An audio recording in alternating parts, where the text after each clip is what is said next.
We did it. We completed 12 days of Christmas. Well, we're about to. This is it. Last day of the 12 Days of Christmas series. And a reminder, we are running this awesome contest. So make sure you're subscribed to YouTube. You comment on the 12 Days of Christmas videos that are all released the last 12 days in a row. You comment on any YouTube short that was published in the month of December.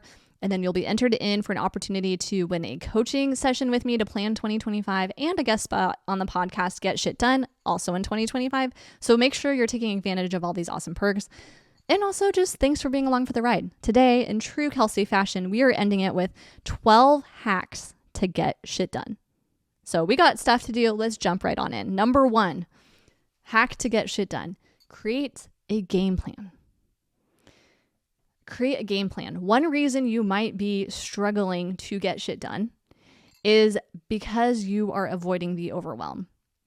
I'm going to give you an example. I hosted Thanksgiving for 41 people. I said 50, but 41 showed up for Thanksgiving. I've never done this before. This is not like a normal Kelsey thing to do, okay? I was overwhelmed. It was my idea. I don't regret doing it. It was great. It was fun. It went well. But in the planning stages of it, I was definitely overwhelmed. And what I realized is I kept avoiding shopping and deciding recipes and asking for help because I hadn't made decisions. And from those decisions, I didn't have a game plan. So once I sat down, I mapped out, okay, here's how many people are coming. Here's the different dishes I want. Here's what needs to be in the Traeger and what goes in the oven and what goes in the stove and what goes in the crock. Once I identified all of that, everything just kind of fell into place. Yes, I used ChatGPT to help out, but all that to say, the game plan was the game changer for me. So if you're feeling overwhelmed or you feel like you're avoiding some action items that need to get done, try starting with a game plan. Number 2, set yourself up for success. I cannot stress this enough. I think the number 1 culprit where this is an issue is the calendar. In fact, I was just talking to a friend about this today. She has kids that are school-aged. Her schedule changes significantly. Her capacity for work changes significantly when they are not in school. There are certain times of the year, winter break, summer break, where they're out of school. So she realized, like, man, some days it just feels like nothing goes according to plan and she's not able to get stuff done. So she went through for the entire year, I love this, and mapped out like, okay, this is when they're out of school. So on those days, here's realistically a normal day I'm able to work 7 hours. In a typical half day or when they're gone, I actually really get 2. So I better be really intentional with those 2. And even just by like mapping that out on her calendar, it gave so much clarity and peace. It lowered the expectation of those days where she's in mom mode. And that's okay. That's what's cool about being a business owner is we have that ability to adapt. So all that to say, set yourself up for success. Success can look like hacking your calendar to actually reflect your life and the realities of it. It can also look like setting some music. For me, if I'm cleaning or organizing, which my pantry is my next project, she's a mess. I love listening to like a juicy true crime podcast. Like that just gets me in the zone for deep cleaning. If I'm working on business stuff or I'm writing captions, literally for some reason I've been listening to classical music. So set yourself up for success. Calendar, music, playlist, whatever you need to perform at the level you need to for that specific task. Number 3, how to get shit done. Airplane mode is your best friend. Yes, even ignoring your mother who keeps calling you and wondering why you don't answer in the middle of the day because it's a workday, Mom, and I'm recording these videos. But truthfully, this is your permission slip.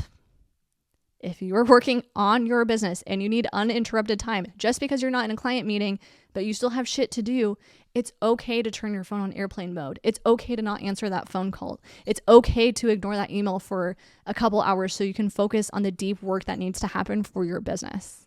I think we forget that. And I don't know about you, but like it takes me a time if I'm planning out my 2025 and all of a sudden I see a ding in Voxer and now I'm over here and I'm responding in Voxer. It takes me a while to come back to and refocus my brain. I was so curious about this idea. I actually Googled it because I wanted to know what is the average amount of time. And according to a UC Irvine study, it takes an average of 23 minutes and 15 seconds to refocus on the task at hand once you're distracted. Hey, business owners with teams. You know how sometimes you go to the office and you feel like you didn't get anything done? That's why. 23 minutes and 15 seconds to refocus. Imagine how many times you get interrupted with team questions throughout a day. That's why the calendar hack is key, because if you're going to be around your team members, there's times where you're just not going to be able to get that deep work done. So it never gets done. So then the planning, the auditing, the KPIs take the back burner, and you wonder why the last 3 months have been great revenue-wise, but your cost has gone up and you have no idea whether to hire or fire that person because you don't have time to think about it. So all that to say, airplane mode, and really setting that boundary of like, hey, I know I don't have any meetings on my calendar, but it doesn't mean I'm not working. This is what I'm focusing on. Let's have a touch base at the end of the day to wrap up the day. Or like, hey, I know I'm in the office right now, but I really need to decide what offers we're carrying for 2025.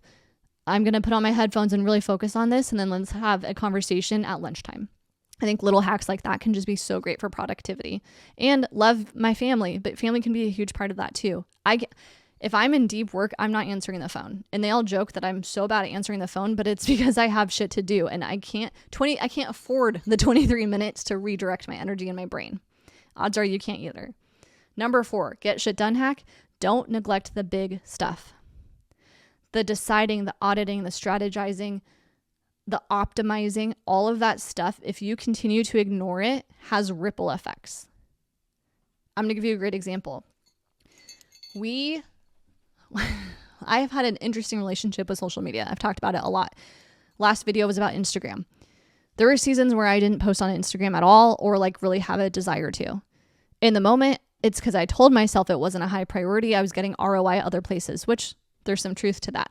But digging deeper and deeper, our systems and processes to support offers, onboarding, offboarding, like the operations of my business were a mess. And I almost didn't want more attention to my business because the follow through wouldn't be there.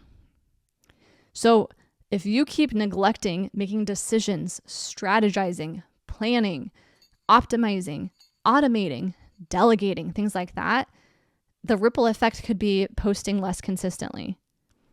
The ripple effect could be neglecting to pursue that project that you're actually super excited about and your clients literally want, but you quote unquote don't have the time. So don't neglect the big stuff. And the big stuff doesn't feel important until it is. And I encourage all business owners should have some level of planning and strategy. I think the ratio changes depending on business size and team size, but all of us at a certain point have to come up for air and be like, oh, here's where we're going and why. And then you can go back and get to work. But I think that we forget no one else can do that for us but us. Number 5, how to get shit done. Batch tasks that fall under the same umbrella. This is what works for me. This one may not make sense for you, but what works for me is I love being in one hat mode. I don't even know how else to really explain this. But today, for instance, I recorded days 7 through 12. I'm wearing the same shit, so you already know this. But I recorded days 7 through 12 back to back to back to back to back. And the reason being, it's so much easier for me to get in like performance mode and riff off of that than to go from recording to video to hopping to Instagram to going over to Voxer to checking an email to the 23 minutes thing from a couple points above like is so true. And it's easier for my brain to just focus on that one hat. Now things happen. Truthfully, this was supposed to happen 2 days ago. But other things were a higher priority in my business. And so I was able to flip-flop the days and still make sure that this got done.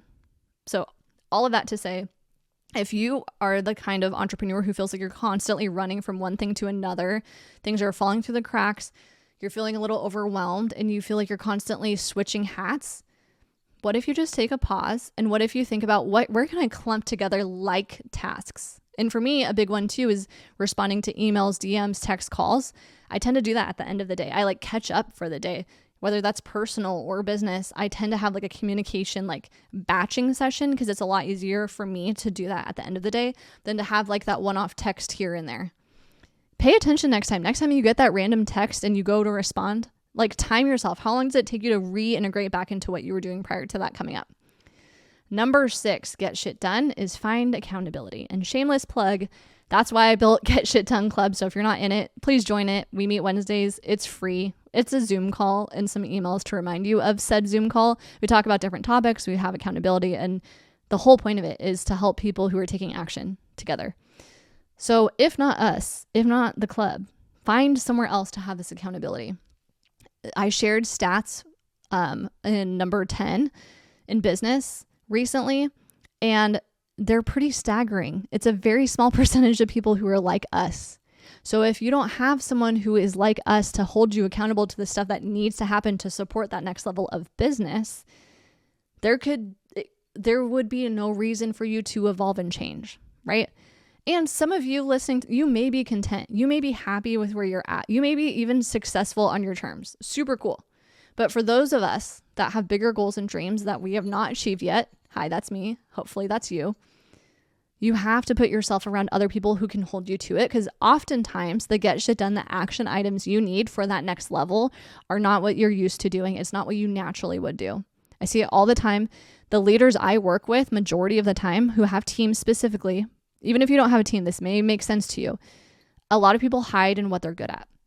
So if you're good at the client work and you're, building a freebie that will help more people and funnel them into your business, maybe you're building a freebie and you're not good at building freebies. It's stressful. It's confusing. It's hard. You keep putting it off and putting it off and putting it off and then just booking more clients. You're hiding. You're hiding from the thing that needs to happen to get you to that next level.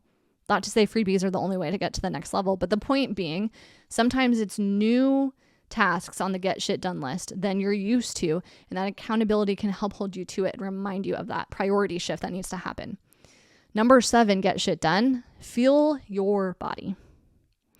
Eat food. Eat food. This one's for me. This is a personal reminder. A huge reason, I've done 75 hard a couple times if you've heard of the challenge. The reason for me is honestly this. I just get, and it's not that I don't love myself. It's not that I don't see the value in it. I literally get into like a business flow and then I'll blink and it's 2:40 and I haven't had any food yet. Maybe me today.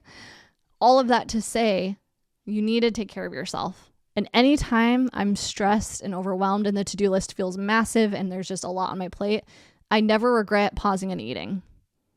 I'm going to go eat a snack after this, I promise. But all that to say, I do believe that there's something to be said about taking care of yourself to be able to take care of your business and others. And there's a reason I put this here, to remind me and to remind you, fuel your body and probably eat more protein than you think and probably drink more water than you normally do. Number 8, get shit done. Prioritize your list. I find, back to my little example of hosting Thanksgiving, once I mapped out all the recipes, what I needed to order and everything, I prioritized the recipe list based off of what the cook times, like when did something have to start cooking and when could I prep stuff. It would have been extremely overwhelming to cook all those different dishes without that game plan for me. Maybe other people can wing it, but I can't wing something like that because it's not my area of confidence. This is not something I normally do for this number of people. So for me to set myself up for success, prioritizing the list by time made everything so much more clear. Because the other thing that was really fascinating in this exercise of hosting, a lot of people offered to help. Until I had created a game plan and created that prioritized list based off timing, I wouldn't have known what kind of help to ask for. And that in and of itself in the moment would have been so stressful. But once I prioritized the recipes by time, then when my mom and Matt's mom came to help and do whatever they needed to do, I was able to tell them what time to come, and I was able to delegate, hey, cut those in this fashion, hey, dice those in this fashion. And we were able to do things in the order that needed to get done based off the timing. So same for business. Maybe part of why you're avoiding the get shit done stuff is because you don't have a prioritized list. Number 9 ways to get shit done is to say no. I know that feels counterproductive, but it is so true. Sometimes the yeses are getting in the way of the bigger yeses you need. I'm a great example of this. I definitely have a little bit of shiny object syndrome in me. Also, it's really flattering when people ask you to do things that feed into your ego. But sometimes the best thing you can do is say no to be able to focus your time and energy on other things. I jokingly said for a while that I was grounded, but it was easier to joke about it. But the truth was I was going on so many, like, can I grab a coffee? Can I just pick your brain? Like those kinds of, those kinds of meetings. And I wanted to help people and get my name out there, and it's good for connection, but I audited my time and it kept going to these like one-off things, and it was cutting into my revenue. It was cutting into my productivity. And I realized it was preventing me from growing my business the way that I needed to. So by cutting off all of those calls or putting up stronger parameters, part of it too, that's why Get Shit Done Club exists. So instead of having one-on-one, one-off conversations, I can do weekly 30-minute group. Anyone can pop in. I just find by saying no, it actually allowed me to really focus on the other stuff that matters. So part of you may just be overcommitted. You may be overcommitted. You may be stretched too thin, and those commitments, even though your heart can be in it, you can want to give back, you can want to help, it may not be the season for that right now. And that's okay. Number 10 way to get shit done is to delegate and automate.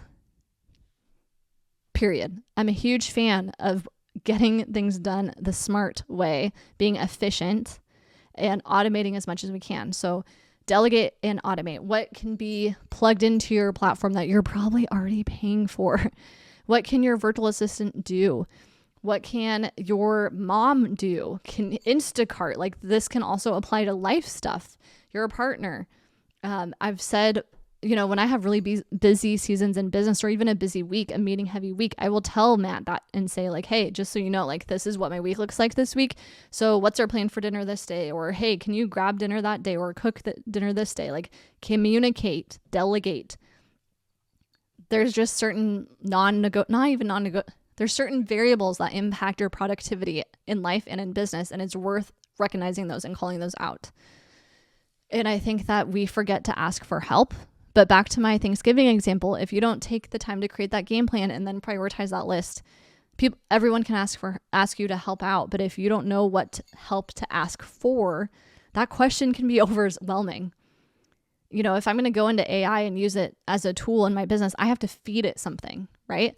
Just like if someone's going to come volunteer for an event, I have to tell them what to do. So there's a part of it where you need to make decisions before you can delegate and automate. But delegation and automation can be super helpful once you've made those decisions and that game plan exists.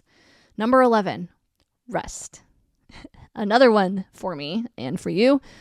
A reminder as a business owner, this is a marathon, not a sprint. Do you really need to push through and send that other email? Do you really need to pick up that extra client call? Do your client meetings need to be 2 hours? Really hold yourself accountable. And look for patterns. If you're constantly pushing for that extra boost and you're missing dinners and you're missing family time and you're sleeping in and napping daily, and that's consistently happening, worth a pause, worth a reflection, worth an extra thought. I think that scheduling piece really holds true. If you're not setting your schedule up for success, that's where you're burning the candle at all ends. And you will crash and burn. There will be a time where that will happen. That will hit you. It doesn't just avoid you. And again, I'm also aware there are seasons of hustle. I'm not saying to not do that. I just think that it's important to remember to rest. We are the most valuable asset in our business. No one can do what you do the way you do it. Sure, you can think succession. Sure, you could sell your business. Sure, maybe someone could take over eventually. They will never be you. That being said, the best thing you can do is take great care of yourself, and that will pay dividends in how your team is. It sets the example for them, for your clients. It sets the example for them. And it also means you're building a business that honors your life. And I don't know about you. I love business. I love what I do, but not at the compromise of my life. And the last one, number 12, ways to get shit done. Set the vibe. Set the vibe. I'm a huge fan of this. I shared earlier that if I'm deep cleaning or organizing, I love a good true crime podcast. I just love that format because I love to just kind of zone out and like get everything organized, not really have to think. I'm just like a student at that point. I'm just absorbing. If I am doing something creative or writing or designing, I love classical music or piano music currently, just I think because it's winter, that feels good right now. If I'm working out, I'm not listening to a crime podcast and I'm not listening to jazz music. I'm probably listening to Missy Elliott. So set the vibe for what you're doing and what type of motivation you're needing for that activity. I think it can be really powerful to acknowledge like it's different depending on the activity. So like, let's set that up for success. So that's what I have for you today. Happy New Year. Thank you so much for hanging out along these 12 days of Christmas. Reminder to enter the giveaway if you haven't already. And just thank you so much for being along for the ride. I am so excited to roll into this year together and just, I don't know, I have a really good feeling about 2025. And I just thank you so much for your support and your your encouragement and all of the things. And I wish all the best for you going into this year. Thank you. And I will catch you back on the podcast, back to our regularly scheduled programming, Get Shit Done podcast. You can still watch it here on YouTube, of course, but also we have it on Spotify, Apple, and all the podcast places too. So thank you so much. And now I hope you have some ideas of how to get some shit done. Oh, and before I forget, we're running a contest over here on YouTube.